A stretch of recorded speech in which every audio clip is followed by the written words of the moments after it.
Hello, Morongo Basin and listeners around the world online at Z107.7fm.com.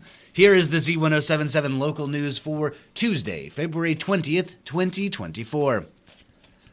A man alleged to have tried to crash a car carrying his child and domestic partner later led sheriff's deputies on a high-speed pursuit through 29 Palms.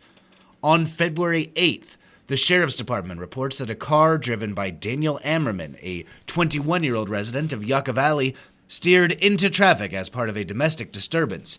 A female victim told deputies that she was driving a car with Ammerman and their 2-year-old child when Ammerman threatened to kill her, grabbed the steering wheel, and attempted to crash the car.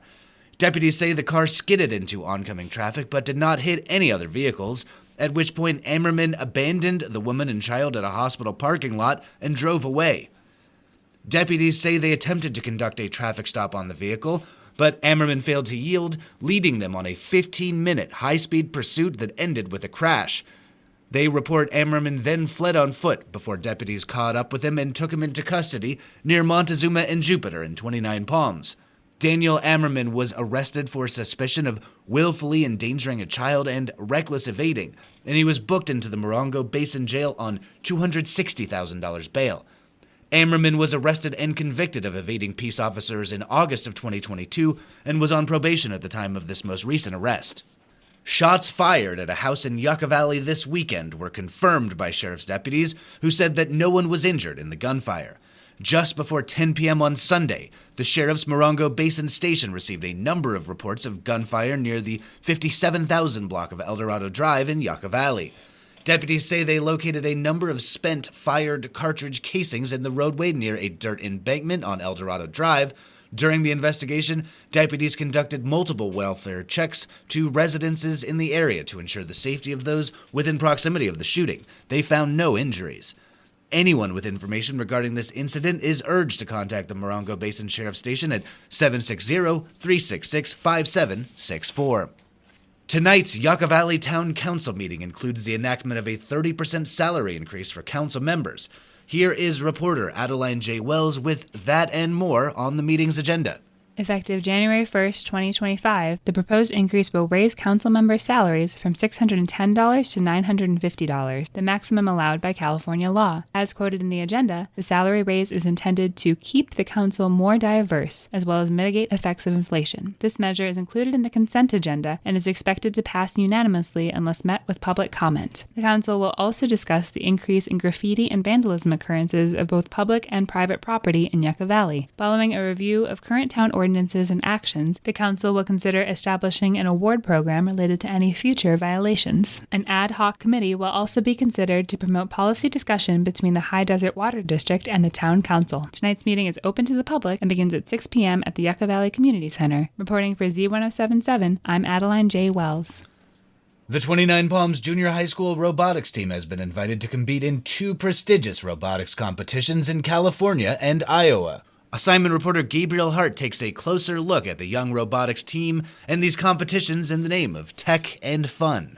At last Tuesday's MUSD meeting, Assistant Superintendent of Instructional Services Amy Woods recognized the 29 Palms STEAM Cats robotics team for their excellence after winning the Judges Award at the Harvard Westlake Challenge in Los Angeles, qualifying them to compete in the 2024 Create US Open in Iowa. The key criteria the STEAM Cats met for that Judges Award: the team displays special attributes, exemplary effort, or perseverance, the team overcomes an obstacle or challenge and achieves a goal, and a team interview that demonstrates effective communication skills, teamwork, professionalism, and a student-centered spirit.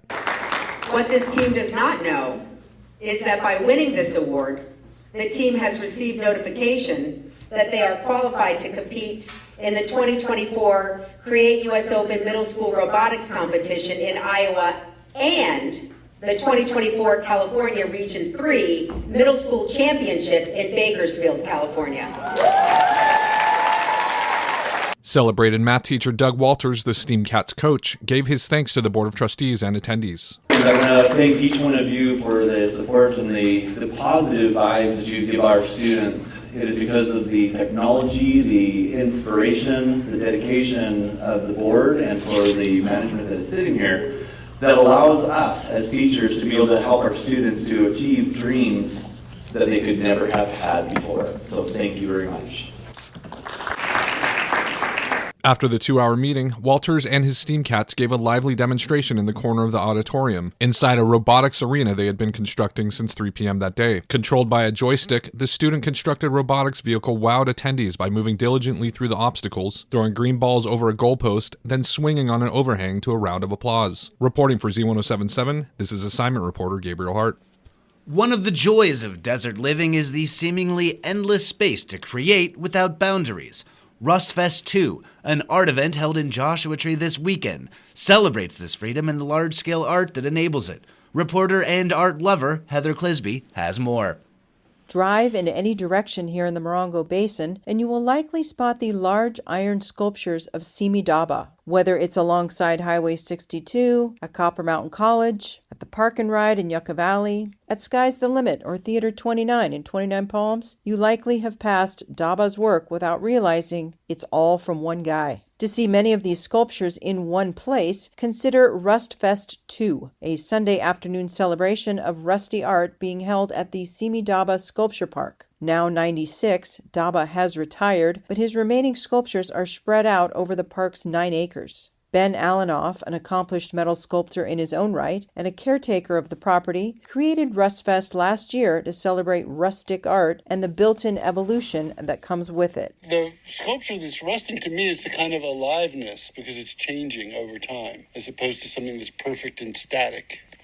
And the landscape here is colored by oxidation of iron in the soil. So we're basically surrounded by it. In addition to the works of Daba and Alanoff, RustFest 2 will also feature fellow metal sculptor Bobby First and textile artist Suzanne Friedland, among others. There will be interactive installations, and visitors are encouraged to bring their own strips of material for the wood and fiber creations. Local musician Robbie Robb and his jam band will provide the musical background, while the Wurst Wagon will be serving up brats and dogs to hungry visitors. Simi Daba Sculpture Park is located at 5255 Sunfair Road in Joshua Tree. RustFest 2 is on Sunday, February 25th, and kicks off at 1 p.m. Admission is free. Reporting for Z107.7, I'm Heather Clisby.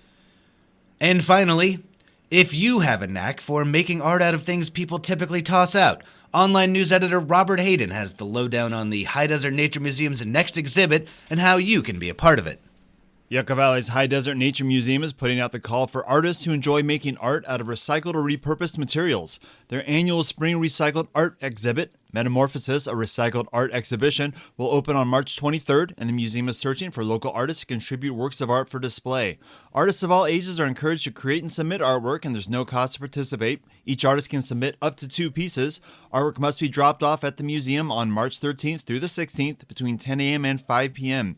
Pieces will be accepted on a first-come, first-served basis until the gallery space is filled. You can see this story on our website for all the details on how to submit artwork. After their Metamorphosis show wraps in May, the museum will have an interactive exhibit titled From Here to There that explores the world of movement on land, sea, and air. There'll be 20 hands-on exhibits with pulleys, levers, hydraulics, and interactive stations to help kids understand the science of how we get from here to there. That show begins in May. You can visit the High Desert Nature Museum Wednesday through Saturday from 10 to 5. Check out their website at hidesertnaturemuseum.org. Reporting for Z107.7 News, I'm Robert Hayden. That's our local news. Hear local news 7 times a day, 7 days a week at 7, 8, 9, noon, 4, 5, and 6. If you hear news happening, let us know about it. Email us at tips@z1077fm.com. Reporting for the Morongo Basin News Leader, the award-winning Z107.7 Local News, I'm Jeff Harmetz.